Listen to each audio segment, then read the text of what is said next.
हरे कृष्णा। आप सभी को प्रदोष व्रत की बहुत सारी शुभकामनाएं। आज प्रदोष का व्रत है और शुक्रवार को है, इसलिए आज के इस प्रदोष व्रत को शुक्र प्रदोष व्रत के नाम से भी जाना जाएगा। भगवान शिव और माता पार्वती की कृपा आप और आपके परिवार पर सदैव बनी रहे, यही प्रार्थना करते हैं। आज वरा द्वादशी का भी अत्यंत पावन दिन है। ऐसे में भगवान श्री विष्णु और भगवान शिव सदैव आपके जीवन में हर प्रकार के सुख, समृद्धि, स्वास्थ्य और उनकी भक्ति लेकर आए। इसी कामना के साथ चलिए आज की शुक्र प्रदोष व्रत कथा का श्रवण करते हैं।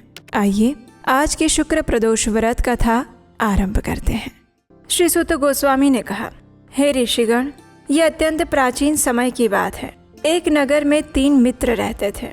उन तीनों के अंदर घनिष्ठ मित्रता थी और ये 3 मित्र में से एक राजकुमार था, दूसरा द्विज कुमार यानी कि ब्राह्मण का पुत्र था और तीसरा वणिक था। राजकुमार और ब्राह्मण पुत्र के विवाह हो चुके थे, लेकिन वणिक पुत्र के विवाह होने के बाद अभी तक उसकी पत्नी को ससुराल लेकर नहीं आया गया था। एक दिन तीनों मित्र आपस में चर्चा कर रहे थे और वे सभी अपनी अपनी पत्नियों के विषय में बात कर रहे थे। ऐसे में ब्राह्मण पुत्र ने कहा, हे मित्रों, सच में पत्नी के बिना एक गृहस्थ का घर भूतों के डेरे समान लगता है। जब वणिक पुत्र ने इस बात को सुना तो उसी क्षण उसने विचार किया कि अब मैं भी अपनी पत्नी को अवश्य ही अपने घर लेकर आऊंगा। इस प्रकार विचार करके वो अपने घर गया। वहां जाकर अपने माता पिता से इस विषय में कहा और उनसे आज्ञा ली। अपने पुत्र की ऐसी बातें सुनकर उसके माता पिता ने उसे सुझाव देते हुए कहा, हे पुत्र, इस समय शुक्र देवता अस्त अवस्था में हैं। ऐसे समय में बहु बेटियों को विदा नहीं करना चाहिए और ना उन्हें लेकर आना चाहिए। इसलिए जब शुक्र का उदय हो जाए उसके बाद तू स्वयं जाकर अपनी पत्नी को ले आना। लेकिन व्यापारी का वो पुत्र नहीं माना। वो अपने जिद पर अड़िग रहा और उसी क्षण अपनी पत्नी को लेकर आने के लिए अपने ससुराल में पहुंच गया। जब उसके सास ससुर ने अपने जमाता को आया हुआ देखा तो उन सब ने मिलकर उनका अच्छे से स्वागत सत्कार किया। फिर उस वणिक पुत्र ने उनसे कहा कि वो अपनी पत्नी को लेने के लिए आया है। जब उसकी पत्नी के माता पिता को इस विषय में पता चला तो उन्होंने भी उस वणिक पुत्र को बहुत समझाया। उसे कहा कि ये समय उसे ले जाने के लिए शुभ नहीं है, लेकिन वो नहीं माना। वो अपने जिद पर अड़िग बना रहा। इसलिए आखिर थक हार कर उसकी पत्नी के माता पिता को अपनी पुत्री को विदा करना पड़ा। अपने ससुराल से विदा होने के बाद वो वणिक पुत्र अपनी पत्नी के साथ नगर से बाहर जा रहा था। मार्ग में जाते हुए उसकी बैलगाड़ी का एक पहिया टूट गया और जो बैल था उसका भी पैर घायल हो गया था और इस कारण से नीचे गिरने की वजह से उसकी पत्नी को भी शारीरिक पीड़ा उठानी पड़ी। इसके बावजूद भी उन्होंने आगे चलना यथावत जारी रखा। ऐसे में अचानक से कुछ लुटेरों की टोली वहां पर आई।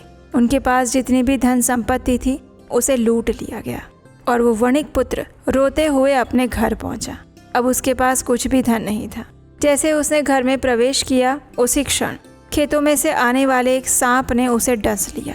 ये देखकर उसके पिता ने तुरंत ही वैद्यराज को बुलाया।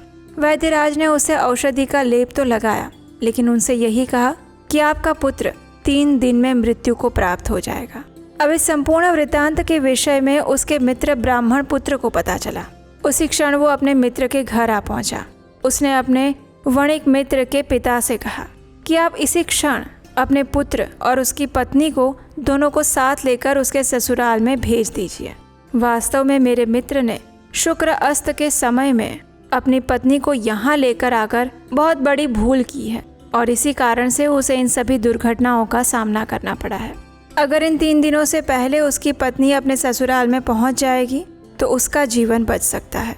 ब्राह्मण मित्र की ये बात सुनकर उस वणिक मित्र के पिता ने उसी क्षण अपने पुत्र की पत्नी को अपने माता पिता के घर वापस भिजवा दिया और उसके साथ साथ उसका पुत्र भी गया और वहां जाते ही उस वणिक पुत्र की शारीरिक स्थिति ठीक होने लगी और फिर उन दोनों ने आने वाले समय में भगवान शिव से क्षमा याचना करते हुए इस शुक्र प्रदोष व्रत का पालन किया और इसके परिणाम स्वरूप उन्हें भगवान शिव की विशेष कृपा प्राप्त हुई और आने वाला जीवन उन्होंने सुखपूर्वक व्यतीत किया और जीवन के अंत में आध्यात्मिक लोक में प्रवेश किया।